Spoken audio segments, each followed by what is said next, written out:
Hi guys, good morning. Finally निघालो blood चढवण्यासाठी आणि एक बॅग मिळाली. मम्मी आहे आज माझ्यासोबत. भाई साहब, आणि रस्त्याला ट्रॅफिक तर बघा आईचे कटकट. पता है इलेक्शन के लिए खोद के रखा है, लेकिन इसका मतलब ये नाही ना की पब्लिक को त्रास होय. फायनली आलो हॉस्पिटलमध्ये आणि आजोबा त्यांची मुलं ऑफिसला जातात म्हणून ते आपल्या नातवाला घेऊन आलेत हॉस्पिटलमध्ये. काकांना फुल इज्जत. उफ भाई साहब, ब्लड बघून तर मेरे दिल में जान ही आ गई.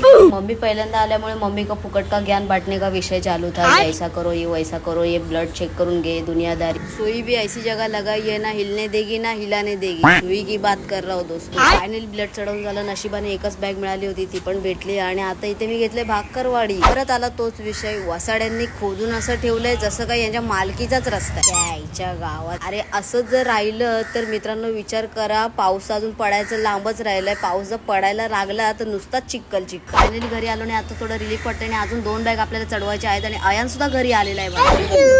थँक्यू. काय आधी गाडी काढ बघ. Very good. आता म्हटलं यांसोबत मी पण थोडा शानपणा करून बघतो. त्याच्यासोबत मामा भी टक्कर में रहेगा ना मेरी जान. आता मी एक मस्त यांसाठी एक गिफ्ट घेतलं होतं, जे की तुमच्याजवळ पण शेअर करायचं होतं. त्याला घेतली होती खेळण्यातली सायकल. तर तुम्हाला तर माहिती आहे आपल्या घरात नवीन गाडी आली आहे, पण आपल्या दारामध्ये पहिल्यांदा आल्यामुळे मम्मी त्याची पूजा करत होती. आणि सोबतच एक शॉर्ट राईड पण करून आलो मस्तपैकी. भाऊ बहीण एकत्र बसलेलो आहे मागे. आणि आपला भाचा अयान द किंग बोलते बच्चा. व्हिडिओ आवडला तर लाईक करा.